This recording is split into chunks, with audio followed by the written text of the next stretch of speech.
from the hollers and hills of West Virginia. It's Heavenly Hills Homestead with another episode. Stay tuned.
Man, flooding on that side of the dam. On this side, we've been saved by the ice. Oh yeah. Can y'all see how much water is there along the bank and stuff? But we've been saved by the ice. That's good. That's real good, actually. So, I'm gonna get out here. It has rained and rained and rained all night. It done this to me 2 years ago. 2 years ago, as I was trapping over here, it rained like this and flooded. And the water was in this low gap right here. The water was all the way up to here where my finger's pointing. Up there in that low gap, not up here on the bank. But you couldn't see the overflow. It was probably about 4 foot over top of the overflow right there. And it was all the way up there in that low gap, right through there where my finger's at. It ran right along that edge there. And I had to, in order to go check my traps, or to even look to see if my traps were okay, I had to go into the woods and walk that whole edge around, because where I walk right now, completely covered in water, all the way up to the bank over there against the mountainside there, the hillside there. So over there on there. So anyways, it was a lot of trouble, and it didn't get cold like it was supposed to. It was supposed to have turned off the ice, and and done all this winter bull crap. It didn't. It stayed above and stayed hot and everything. So now that's why we're dealing with flooding and stuff. But I mean, I guess flooding is better than ice like they were talking was going to come. So anyhow, let's get back here and check and see what's what. I know probably ain't nothing caught, but we'll check it and everything, and then we'll pull traps if we need to, just to ensure that everything, if any more rain comes and stuff, we don't get them pushed over and lost by the ice. Because that's what will end up happening. This ice will just rise up and it'll push and break and cause a bunch of troubles and lose a bunch of traps. Because the last time I done this, I didn't lose any traps, but after it done this, I started catching really good. I had catches every day, and I caught that otter right after that flood. Literally like 2 days after the water had receded. I had only been back there to the back to check the traps the day before, and because it finally got down low enough where you go back there and check them, because it was just so high. So finally got back in there to check the day before. It was still too high where the trap was at, so you couldn't see it. But the following day after that, it had gotten low enough that otter had tried to go in there, and I caught him. So we're still quite a ways from all that, you can see there, you know, it's trying, but it's still quite a ways from being totally up here and flooded. So and check everything out, make sure everything's good, pull what we need to, and everything, and hopefully after this all recedes and stuff, then I'll start catching high numbers of muskrats, and maybe even start catching them beavers in. Yeah, so let's get on. So you can see already it has gotten up pretty high. Usually we walk through there, and we can't now. So you see how it starts doing. So I'm probably not gonna be able to check many of my traps already. So and then it's just gonna get worse because that water's gonna melt that ice, and then it'll just keep raising up. It's exactly what it done the last time. See all this?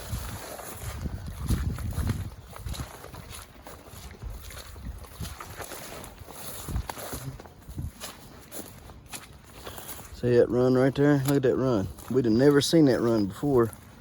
Look at that. Yep, there's a hole right there. Look at that. See that? It's a hole right there. Would have never found that if it hadn't been for that flood. And set a trap right there. See? Floods will help sometimes, I guess. I don't see the beaver lodge back here is my problem though. That means I can't get out there on it to save my traps. And I need to get out there and pull them traps off there because the ice will definitely move out there on that, and then it'll take my beaver traps away, and I don't want that at all. Can't afford to lose them. Especially at one, it's brand new. Oh boy. All right, let's beat feet and get around here and see what we got. So we've caught a muskrat here, and we got to figure out how to get him out of there because the water's deep. It's up to my top of my boot. I know it's soft through there, so we're going to have to figure this one out. It's in one of them colony traps, so let's get the water rising helps. So let me get him out of here.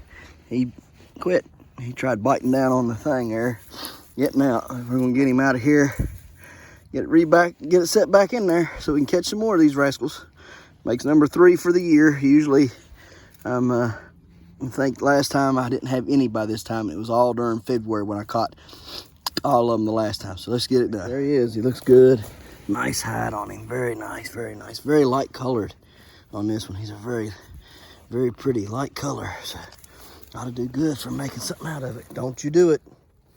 All right, let's go. Let me see. I'm already deep into it. I'm trying to carefully go out here and get my trap, which I don't know that I'm gonna be able to get out there. Yeah, it's just too deep. I'm already up to my knees. It's too deep to get out there on that. Dag blame it. All right, turn around. Get that one today. Hopefully it won't go nowhere. All right, on to the next. Guys, snow's starting to fly, so it must be cold enough for that. I don't know if y'all can see it. It's just barely spitting it right now, but it will start coming over that mountain, as you can see. I'm wet. My boots are a little bit wet. I can't reach those traps right there. They're too far out of my reach. I mean, I could, but I don't know the stability once this is thawed and everything. I don't know the stability of all that. Look at there, bubbles. Y'all see them bubbles? Probably beavers in there. But I don't know the stability of it, and I am not taking a chance getting out there because, like I said, water has already came up over both of my boots. Not a lot, but just a little. Got the tip of my top of my socks wet. So I got this trap saved, got it out of the water. I can't reach that one out there either. I mean, I can, but it's just not real easy to reach. I don't want to feel like going. It's just, it feels very, very unstable. Like this is still frozen pretty solid right here, you know, but everything else is kind of kind of iffy, you know what I mean? Like, more like when you get in that water, it's just really very, very, very iffy. I walked through there. That's the way I come in. That's the way I'll go out. Yeah, it's just, it's pretty deep. So hopefully all this will freeze back and stuff pretty soon, or at least go down to where I can recover them. I can't get to that trap right there where that stick is. There's another trap around the corner there I can't get to. Well, I might be able to get to it. I ain't checked it just yet, but I can't get to that one there because the water right here in this line, it's very shallow, but to get there is deep. So I can't reach it. So I'm hoping and praying that that they'll just, beavers will get caught. I will put a little bit of scent up here on this and make me a mound, which we're going to do right now. So beavers take and pack mud up, right? They make a mud mound, right? So see how that right there is loose? So we'll just take that and we'll pile it up, pile a bunch of mud and stuff together. And then we'll make what they call a caster mound right here, right? And then that will be what the beavers come to inspect and see if, if indeed there is some foul play here, right? And hopefully, because, this is their path, it's a path they've been using. Over there is a path they've been using. Hopefully, they'll use those same paths and they'll get trapped in those traps. So I have felt both of them with the axe. Nothing appears to be in them. They do appear to be still set up. So we're going to do that. All we got to do, like I say, put a little bit of stuff on here, which we're going to put 2 types because we got 2 types now. So we're going to put both types. First one, we're going to use our back breaker, okay, which is a heavy caster. And then we're going to use our caster with food, okay, which is called flat tail call. All right, we're going to use both of these on these mounds. Put a mound right here, mound on the opposite side, and see what we come up with. Hopefully, because it's going to drop in temperature again. Hopefully all this water will recede by tomorrow, and a lot of it will start freezing back up. That's the hope. So we shall see. Like I say, out there's the beaver feeding area. You can see all them sticks and stuff that are there. They're frozen, and they're in all the way down, and they're touching the bottom. All right, and beavers go and they grab that and they eat on it, right? So even if it's, frozen solid, they've still got a place to eat, and that's their eating field right there. All that's frozen out there on the ice, that's where they go and they grab and they eat. So they're not really having to come up here to eat. So we have to, since it's fresh, water's, fresh and everything's good, let's make them have to come up here. Let's make them want to come up here and check things out, and let's see if we can't catch some of them. Run football laps like everybody else. Come, go, come, come, go, come, come, come. She's getting tired. Go. I done made her run about 30 of these. Come. Come. Go. She's eating poop. She's in trouble. Come. Come. She was stopping on a dime and running. Come. Come. Go. Come. Come. Come here. Come here. Come. Come. Go. Getting tired. Come. I'll run her to death. Eating crap. Come. For eating poop. Come. Go. Go. Go, Valkyrie. Go. Come. She's trying to get wise to it. Come. Come here. Come. Come on. Come. Come. Sit. Go. Go. Go. Go. No, go. She's trying to get wise to it. Like, I don't want to go. Go. Go now. Go, Valkyrie. No. Go. Go. No. Go. Go. Valkyrie, I said go. We're going to keep doing this for a while. Yep, the boys are doing good. Ain't you boys? Huh? We're doing good, ain't we? Oh, yeah. Doing real good. Doing real good.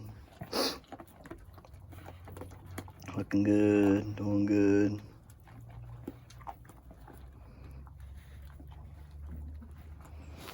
Oh, buddy. Huh? You doing, buddy? Oh, yeah. What's up? What's up? Say hi. Say hi, everybody. Say, hey, how you doing, peoples?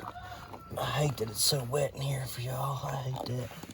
I do. I hate it. Wish we'd get it not so wet and damp in here. I have to figure this out. I'm probably gonna dig a ditch this spring. Put a, look at that, look at the water. See the water? It's just running straight into there. It's running straight down through here. So what I'll do is this spring I'll dig around through here, and I will put a weeping ditch in, probably some cold perforated water, pipe, drainage ditch line, whatever you call it, pipe stuff. I know, corrugated, there we go, perforated corrugated pipe in, and I'll ditch it all the way around through here. I'll just bring it at an angle down and across, and then run it that way out. So, in fact, let me show you what I'm gonna do. It's bad. See all this mud? Y'all see all that? Well, it's running from up here in the chicken pen. I didn't know that we never ever have I seen it like this ever here at this house. Never. This reminds me of deep water kind of stuff, right where I used to live. What this reminds me of, because we've never had nothing like this here. So y'all can see how bad the water's running and everything.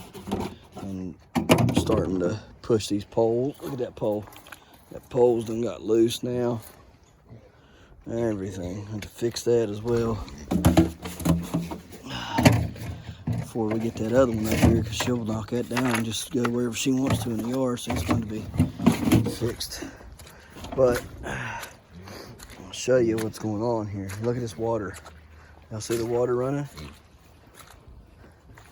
See it there? Yeah. Let me zoom in on it so y'all can see. So the water is running from up there, and it starts, there's a little weeping place up there in the yard that it starts at, and it's pushing out probably, I'd say it's pushing out 20 gallons every 2 minutes. I'd say at least that. I mean, you can see how it don't look like it's a lot, but look at all this water. All that is running. Okay, all that's running from one place. Look at this. It's about to drown my peach tree. Right? I mean, it's bad. But it's all coming from one particular spot, which is right there. Well, actually 2 spots, I guess. Right here, it's coming, and right there. So it's coming down there, and it's coming this way. So let me zoom out. So it's coming down there, it's coming from right there, and it's meeting up right there. It's going all the way through, and you can see it flowing right there. I mean, it's flowing. I mean, look how hard it flowed. It flowed hard enough that it ate out the bank and stuff. Yeah, that's how hard it's been flowing through here. So that's a good observation. Tells me that I could plant something good right here, because I mean, you think this is the area, the butternut ran right out of that corner right through there. That's where that butternut was running. So it was holding water right there. It's probably another reason why it got so big. It was holding a lot of water. There's probably some sort of a underground reservoir or something there. and everything. So I mean, it's holding water good, but it's flooding, down in there, so we can't have that. So what I'll do is I'll dig a ditch, like across there.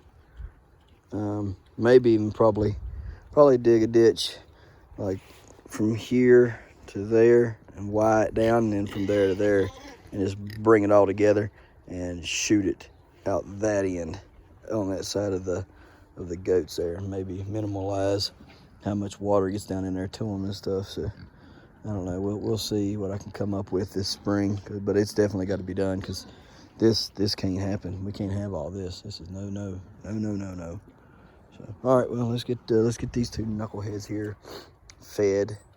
Yep, and then on inside we'll measure our bean plant today. See if any of y'all have gotten close to it, and yeah, and probably gonna talk about tomatoes or something like that today. We didn't have any cilantro for our pico de gallo, so I just cut some off right there, and we're gonna put that in our pico de gallo. Nothing like having stuff at hand, right? You want some of them green peppers? So let's see here. What kind of green peppers can we relinquish today? I'll take, because there's just so many of them down here.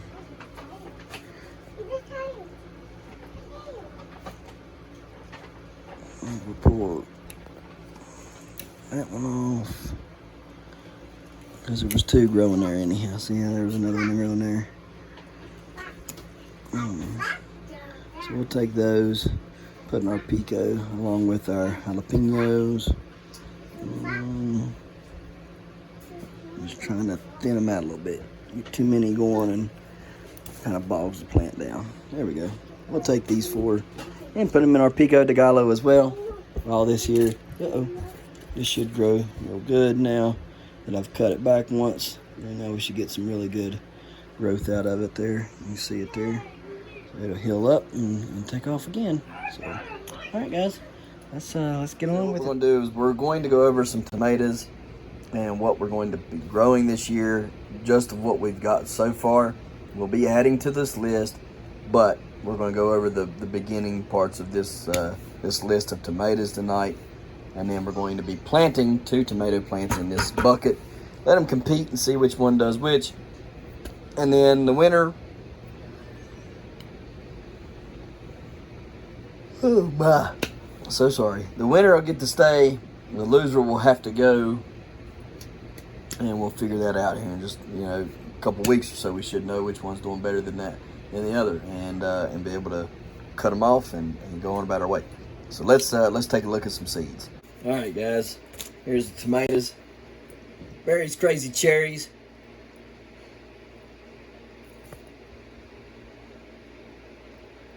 Read the back of it there. Really good tomatoes so far as growing is considered. We've not ate any of these yet. We're growing them right now as we speak. We just picked those up a couple months ago. But they're looking fairly good in here so far. Look like they're going to be a really good grower. They produce 40 to 60 plus tomatoes per truss. And you see there, that's one truss that guy's holding. There's a ton of tomatoes on that truss. So that should be interesting. Next is the Thorn Lemon Blush. Awesome tomato. We love that tomato. We're going to be growing it again. Tastes like ever tasted before, and looks like something you've never grown before as well. It's got that beautiful, deep, bright lemon color with that little bit of blushing on the bottom there, as you can tell. It's just a really good tomato.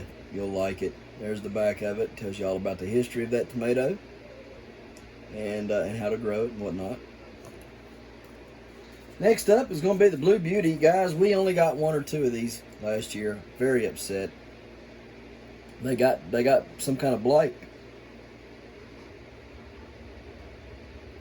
Mercy, mercy. Yeah, got some kind of blight and killed them off really, really early.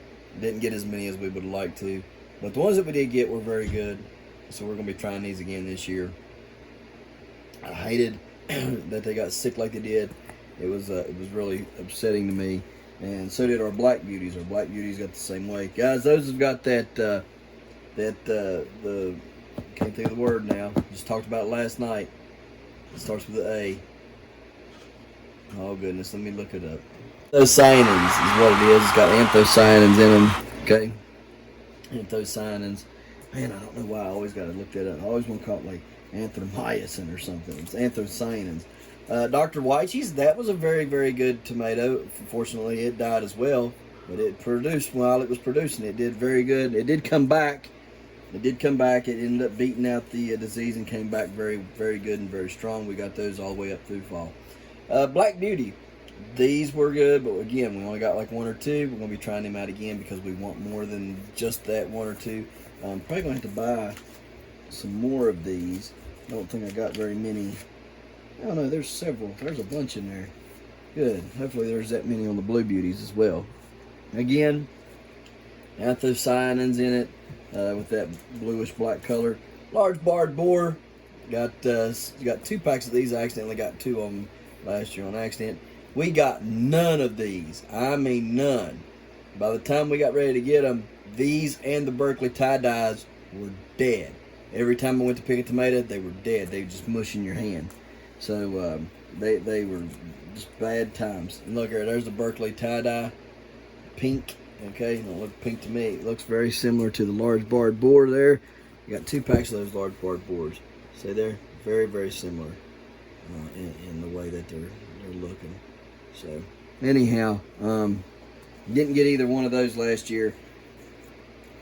Kind of upset about that. Orange Peach, my new favorite tomato.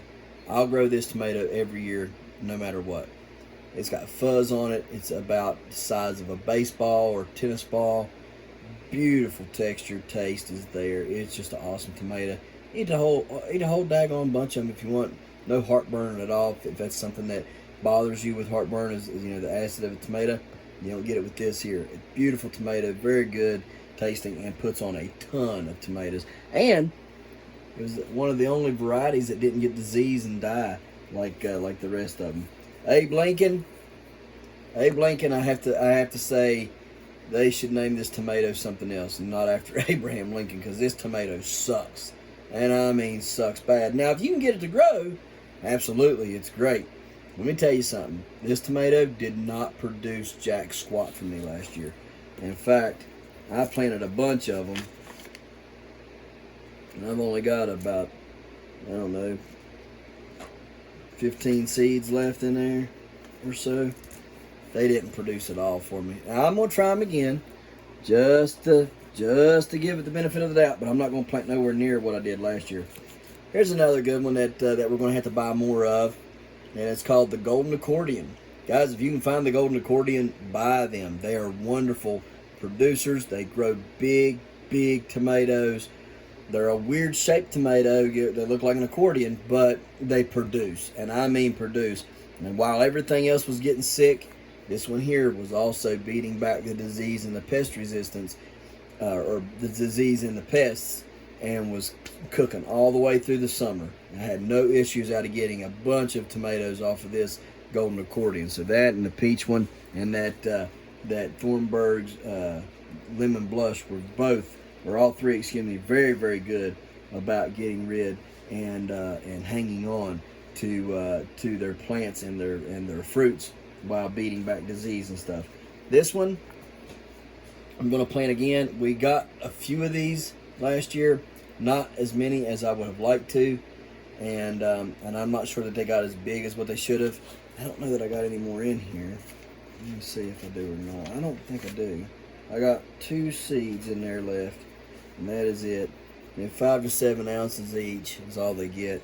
But we didn't get any of them, because by the time that I got them fixed up and sorted out, the 3 plants that we did have out of it, which is crazy to me that we only had 3 plants out of a whole bunch of them that I obviously planted. Anyhow, we're going to have to work on that as well, the logistics of everything this year coming up, so I know what's what as well. But we're definitely going to plant them again to try them out. Spoon tomatoes, we're going to plant these, but we are not putting them in the garden anymore. No.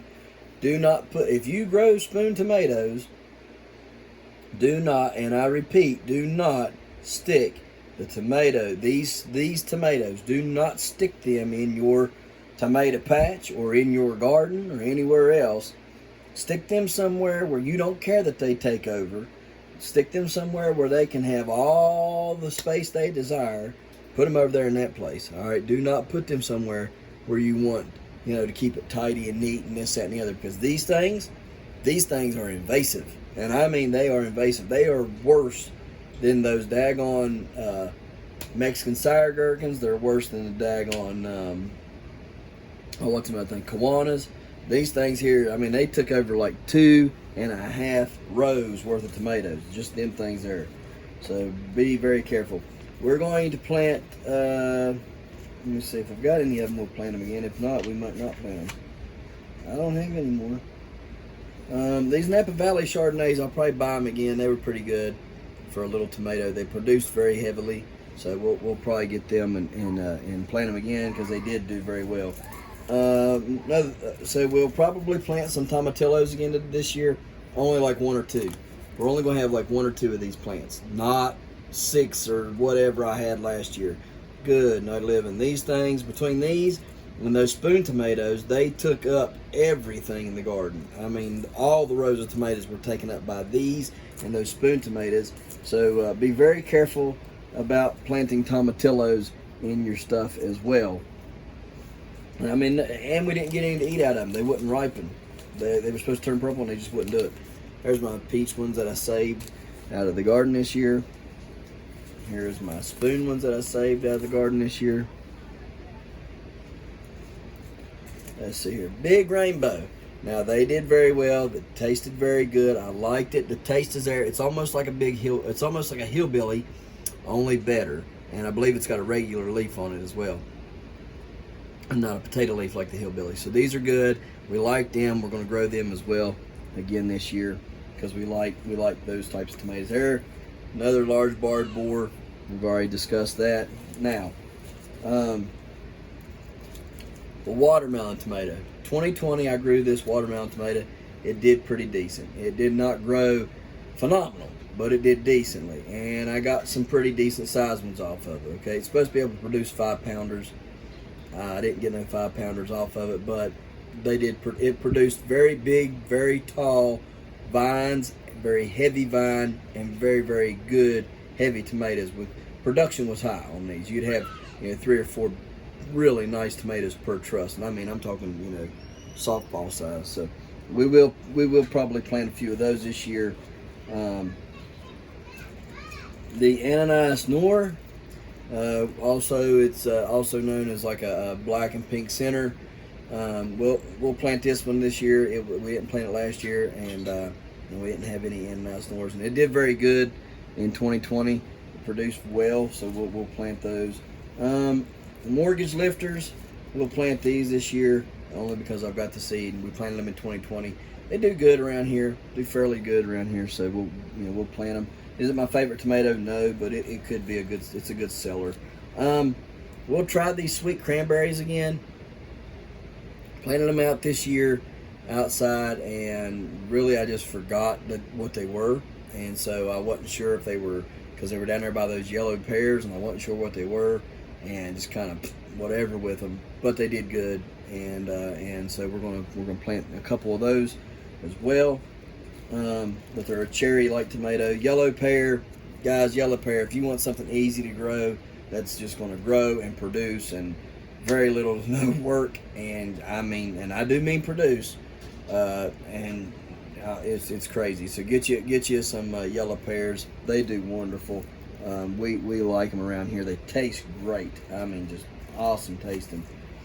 Pink brandywine, another favorite of here. We use them for all kinds of stuff. They grow. They do very good here in this climate. In 2020, we produced a lot of them off of this, and we did a lot of stuff with them. So we will grow that one this year as well.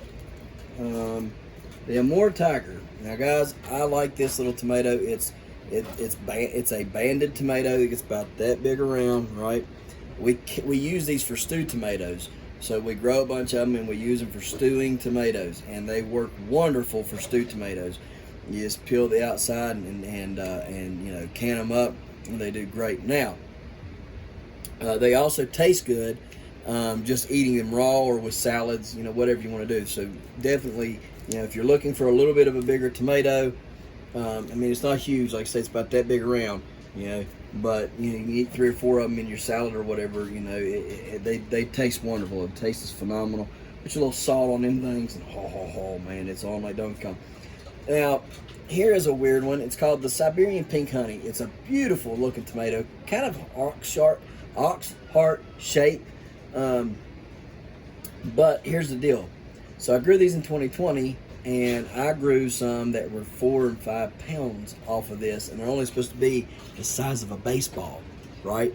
I grew a bunch of them that were huge. Only down part to it is the vines go down very, very soon. Like, you'll get a big set, and they are not, they're not determinate. All these are indeterminate. All these are heirloom. So anyhow, you'll see that that they put on a whole lot of fruit at the first, and then as the season wears on, their production slowing up, and they seem to be prone to late disease pressure. So, but we will plant these because early season, they ain't nothing like them. Tomatoes right there was the first ones to produce in 2020, and they produced really, really big and really, really good for me. So I'm happy about them, and I'm gonna plant them again. Cherokee purple, guys around here just love Cherokee purples. It's just something about a Cherokee purple tomato. So we're gonna grow them again. We like them. They taste good. They are slow growers for me here. I don't know about everybody else, but I can't really get them to pick up the pace. I do not get them, in an abundance. All right, so these are not a tomato that you're going to want to depend on for an abundance of harvest. If you're going to have to pick something else out of that group there, but not a Cherokee purple, you're not going to get a huge harvest. I mean, you'll get good, but you're not going to get massive harvest out of them. Guys, this tomato right here, this orange Kentucky beefsteak, I am a believer in this tomato. Tell you why. 2020, it outproduced almost every other plant in the garden. Okay, it had tomatoes upon tomatoes upon tomatoes upon tomatoes. You couldn't keep this thing down. I mean, I could cut half the bush away, and by the following week or two later, it had done produced 15 more tomatoes, and not little ones. I'm talking like that, guys. I mean, I filled up those paper plates that we use in there. I was filling them up with these right here, almost all the way around. Might have a ½ inch all the way around the plate that these tomatoes weren't touching. That's how big they were. These were good tomatoes. I don't know. Yeah, there's a few seeds in there, so we're going to plant them for sure. I like them a lot. I planted them last year. They got mixed up with all kinds of other stuff, which, like I said, this year we're going to have to make sure our logistics is better, our tomatoes are what they are, and we know what we're doing, and so on and so forth, and everything's marked the way it should be. Hillbilly tomato. Again, that's kind of like the Big Rainbow. Big Rainbow tomato is a very good tomato, but these are slightly different. They look a little bit like this, the same as the Big Rainbow, but they're a little bit slightly different. Very good tomato though, but not a very heavy producer either. And it is a potato leaf. It's a potato leaf.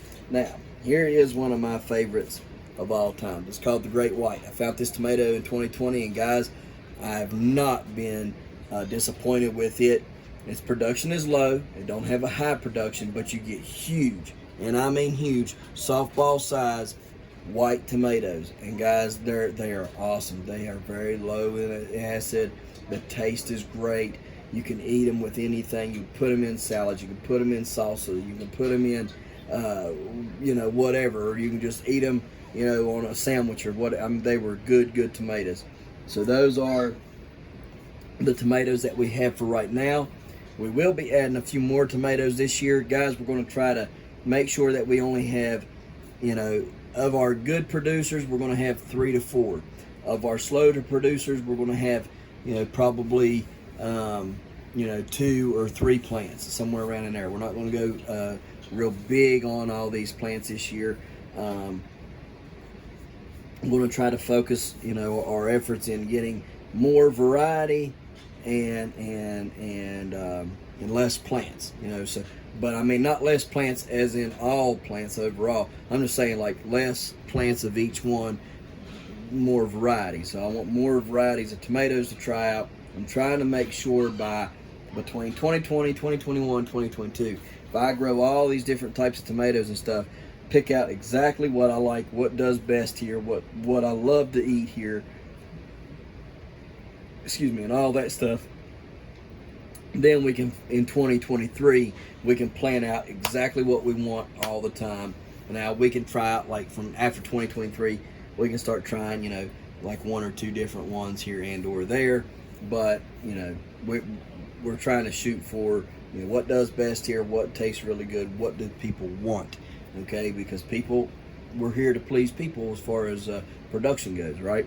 I mean, we need to have our own food. We need to make sure that we're canning and stuff, right? But we also want to make sure that we're pleasing the customers that come to Jaden's little side stand there, and that they're getting the benefit of having a local farm here and stuff as well. Now, Wellington, if Wellington ends up, you know, with me and him end up talking and going into gardening business with, you know, together, we'll be able to plant quite a bit more, and not just in tomatoes, but in peppers and other things of that nature.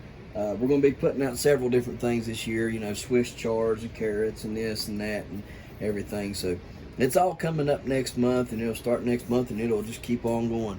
So anyhow, let's get to planting these tomatoes up that we got. Not these here, not these, but a couple of tomatoes that we got here, and we're going to try it out. We're going to plant that 5.35 brown that's in that container over there, and the 2.2 cook, which was a 5.46 Clements. So let's get to that.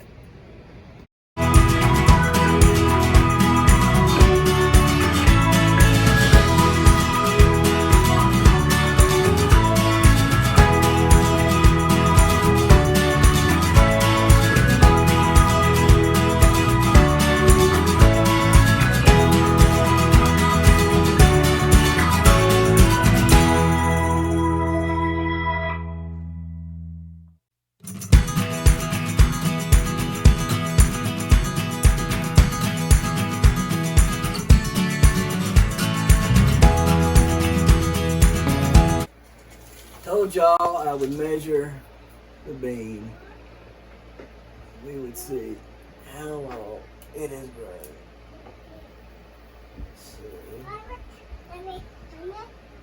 It is 32 inches. 32 inches. That it grew. 32 inches is what we got today. So from 1 week to, from last Friday to this Friday, that bean plant grew 32 inches in length as far as that goes. If you take them twists out of there, shows twist. You take them twists out of there, it's probably even longer than that. If you were to take the twists out of the vine, it'd probably be 36 to 40 inches. And then, you know, take into consideration we was growing side vines here and all up here. We got 1, 2, 3, 4 big side vines, and coming down and grabbing some more side vines all the way down. So we've that's pretty good. It's pretty good for a week, guys. If you want to play, continue to play this, put your guess in how big it'll get between this week and next. Will it do only 36 or only 32 inches between now and next Friday, or what's your guess? All right, guys, I'll have to check and see if anybody was close within the limits there. I think one person said 28, and I think I said you got to be within, I don't remember if it was inch or within a half inch or something like that. So I have to go back and watch the video and see. But if there's any winners, we'll get to it. If not, guess again. We'll see who can get the closest between now and next Friday. So real quick, let's see these before we get out of here. Woo, about to fall. Yeah. All right. It's looking good here. Lots of blooms coming on. Tons of blooms. No females yet. They're all male blooms so far. So we're going to have to get them females. I do not know where these plants, where a cucumber puts out females. I know that's horrible. I grow cucumbers every year, and I don't know if they, you know, if they come out on a secondary, or if they come out on the main, or if they come out on a tertiary. I have no idea, so I'm gonna have to figure that out. In fact, I'll go look and put it right here somewhere. right? If it's tertiary or secondary or what, and we'll figure that out. But there's a lot of bloom going on there for nothing to be going on, really. You know, just all these male blooms opening up, and there's no females to be had. So I would say it probably comes out on like a secondary or something another. Everything else is looking really good. Sunflower almost touching that light, and I'm going to have to fix that. Definitely fix it tomorrow. This light here needs to be raised up, so we'll do that tomorrow. And yeah, everything else though is looking okay. There's our tomatoes. That's my 2.2, or what it would also be known as the 5.46 Clements. There's two 7.35 Browns. This one had a very, very good looking set of roots on it. This one did not, but it did have a top, and I accidentally broke it out, the top. So I don't know. We'll see what comes of it. We'll see if they'll grow or do anything worth having. So anyhow, like I say, the one that starts doing the best and looking the best and stuff will end up being the one that we ultimately keep to grow and grow a giant tomato for competition. May end up leaving two of these in there. I think there's probably enough room to get two of them in there. Two big nice tomatoes should be grown out of that, I would think. So anyhow, then plus I got these over here for competition as well. So it's not like I'm short on any of those for comps. I did save all the seeds from the mini bales that I opened up today. All 4 of them. That was in 4 mini bales. All those seeds was out of 4 mini bales. So we got all those saved. Let's see if there's anything in here. Yep, we got a ahi charapita opened up right there and growing. One right there and growing. No manzanos. No manzanos. It's quite aggravating. What we got going on here? What we got going on here? That's a weird something or another. What is that? What did I plant in here? What? No. What? No. Y'all know what that is? Do y'all know what that is? That right there is the corn I planted yesterday. I kid you not, that is corn growing in one day. I have sprouted corn in one day. That is crazy. Yeah, no, that's pearl millet. That's pearl millet, that's not corn. That's the pearl millet. I was gonna say, that's weird. That's pearl millet sprouted in one day. Oh my goodness, that's crazy, guys. Oh, there's another one right there. See it? So I got 3 pearl millets sprouted in one day. In a 24-hour period, I sprouted 3 pearl millets. That's pretty cool. That is pretty neat indeed. I did not expect that. Amaranth doing anything? Nope, not yet. That's crazy. I wouldn't have thought pearl millet would have. I ain't never seen nothing come up that fast. Literally one day it come up. That's crazy. Oh well, I'll take it. All right. Let's see. Dirt temperature is 90.3. Humidity is 67. Air temperature is 88.7. So that's pretty good. And that's with the top being off over here lately for a couple minutes. Let's see. Nothing in here. Let's check this out and see if there's anything growing. All right, guys. So we did have one that is sprouted and one that is sprouted. It should be up in the next few days. Right there. A little water to them all. Cow mag with it. Or no, this is not cow mag. This is cow carb.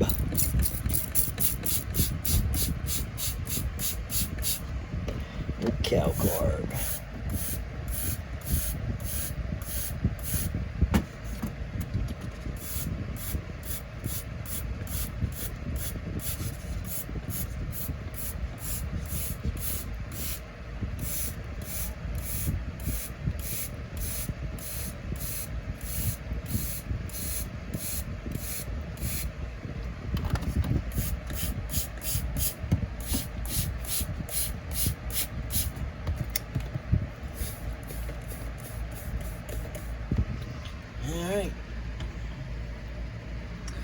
Yep, we're good to go here. What's going on here? Come on now. Got a shut. What's going on?